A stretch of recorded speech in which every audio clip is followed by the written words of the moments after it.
Hello fellow homesteaders, today we're going to make an all-natural bathroom cleaner. It's a multi-purpose bathroom cleaner. If you've ever used soft scrub or a similar commercially manufactured product, this would be a natural version of that. It can also be used as a multi-purpose cleaner in other rooms of the house if you would like. This was a very dust-covered jar because it is a goldenrod infusion, and I've had it sitting in a cool, dark place until today so I could take it out and complete the tincture that I'm making. So it got very dusty, sitting for 6 weeks in a cabinet, and you can see from using it on this glass, it worked really well. So you could use it on the glass in your bathrooms.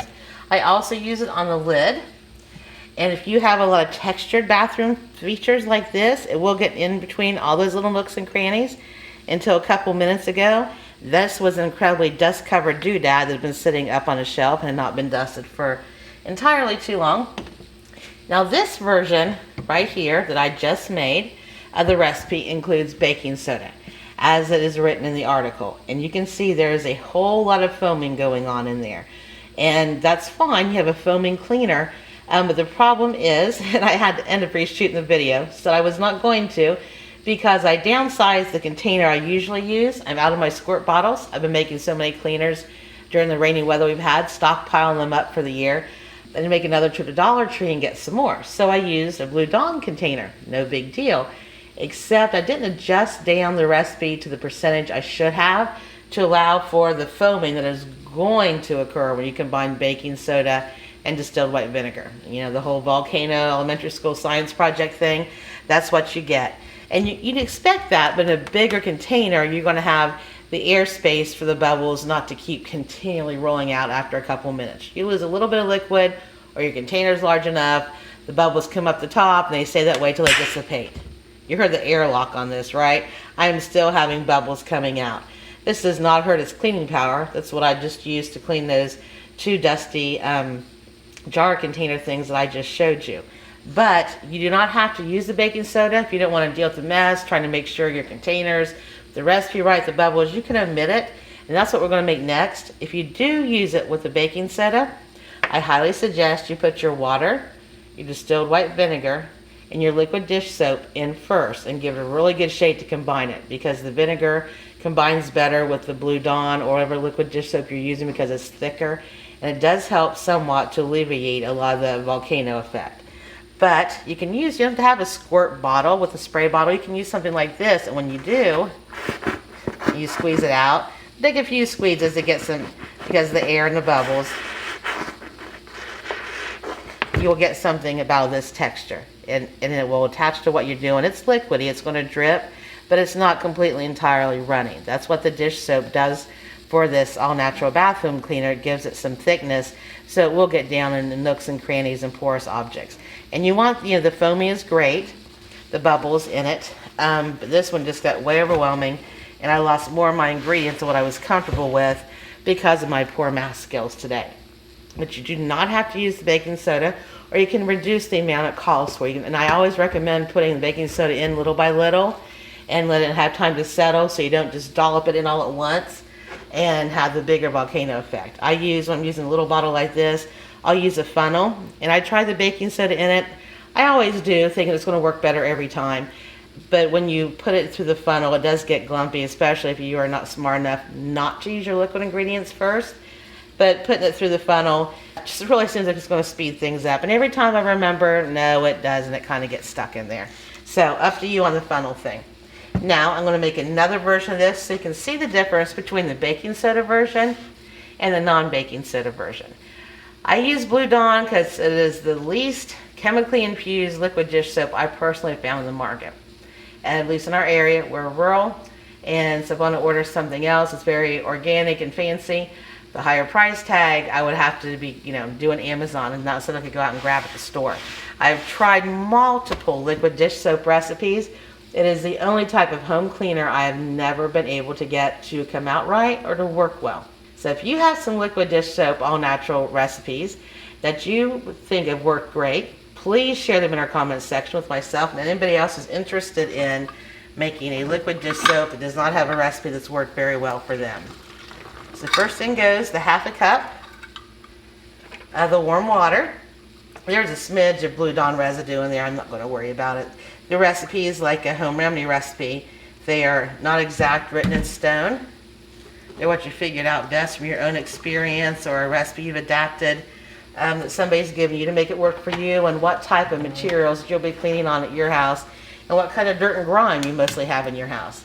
In our house, being a 56-acre survival homestead, I'm sure the kind of dirt and grime that my bathrooms are subjected to are a lot different than a suburban homesteader that's not walking through the barn every single day and getting that kind of stuff on their feet. Here's my half a cup of the Blue Dawn, and being thicker, it will take a little bit longer to go through the funnel, but it slides through just fine. And like the baking soda, yet again, baking soda funnels, they don't work. Prove me wrong, and that would be awesome, but I am tired of trying to prove myself right. I've never had baking soda just go right through it without a problem. So as you can see now, these are the same amounts of materials I had used in both of these Blue Dawn bottles. There's a whole lot less left in the other one because I had that much bubbly and sudsy volcano effect from the distilled white vinegar and the baking soda. The baking soda is an excellent cleaner, and I've used it with vinegar in other recipes. And it's really valuable to be included. It can just be problematic when you're not using the right size container or don't have as much patience as what you wish you had had. Another way to get the power of the baking soda is to sprinkle a little baking soda on whatever you're cleaning in the bathroom, and then squirt this cleaner on it. You're still going to have the bubbly effect, but it will be right there in what you're cleaning that you're going to go ahead and scrub anyway. So everything is in here except for a few dollops of essential oils. And I don't think I'm going to use that this time because it smells really nice with the lemon juice. Sometimes I use the essential oils just for scent, but often I will use them to harness their antimicrobial, antifungal, antibacterial properties, which are very valuable to use in the bathroom. Now lots of folks will see a recipe and adapt it because one they have doesn't work quite right, or they're using one natural ingredient to the cleaner and just want to bolster it. I do want to note that 3% hydrogen peroxide is an excellent disinfectant, but mixing it with distilled white vinegar cannot be discouraged enough. The two together can combine a gas that can be extremely harmful. So I've used those in my kitchen chopping block sanitizer recipe, but one is used and then it's dried and then another is used. So it's just the mixing the two liquids together and then doing a shake up or inhaling. So I'm going to go ahead and shake this, and it's going to get bubbles also, just like it did with the baking soda, but not quite to that degree. I'm going to let it settle there, shake it for about 30 seconds vigorously, which I didn't shake it that long, have you guys just sitting here watching me shake a bottle. And I'll go ahead and let the suds go ahead and die down a bit, and then you can go ahead and use it. Now this should, if you store it in a typical bathroom kitchen cleaning cabinet, it should remain potent for about 6 months, 3 to 6 months. You can clean your sink, your backsplash, your shower if you want to, though our New Life on the Homestead shower scum remover recipes, all of 3 of them, I believe I included in the article, they just rock. They're awesome. I cleaned the shower in the garage at the menus. Believe me, it was filthy, and it was incredible the lack of elbow grease I had to use to clean that. But you can clean the inside and outside of your laundry washer and outside of your dryer, and anything that kind of veneer on it, like your fridge or your stove or inside your microwave. This is safe to use there, even if you use the version that has the baking soda in it. It's astringent, but not too astringent and porous that's going to wear the finish, off of something. It's starting to settle a bit now, and as you can see, the liquid level is much higher here because I did not lose a bunch without the whole volcano thing with the distilled white vinegar and the baking soda. Go ahead and flip the top off, and you hear the same kind of vacuum seal lock. And that's releasing bubbles because just the shaking up with the water and the vinegar and the dish soap, it's going to create plenty of bubbles on its own. So I would suggest that you open it up where you're going to clean. This little bit of bubbles here that's coming out, and there'll be some that'll come out for the next maybe minute. If I wipe this off here and turn it around so you can see what level it is the bubbles are coming out. They're just kind of pitter-pattering out little by little. There's no oomph behind them. There was a whole lot of oomph behind it with the baking soda. And there always is, but it was my fault for not figuring it down to fit that container size to give room for the baking soda to bubble up. And so it bubbled out everywhere. There, see, it's already stopped. You hardly lost any of your ingredients, and there's a whole lot more in there than what there was.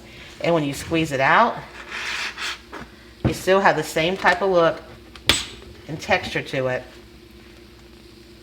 with or without the baking soda. Now that one's settled down more and it's gotten a little runny. If I would shake that up, which I do recommend giving it a shake before you use it so it doesn't get that runny. I'll go ahead and do that again just so that you can see. See if I give it a shake, it's going to bubble up and then we'll have the same type of texture. There we go, folks. There's a baking soda version here, and a non-baking soda version here.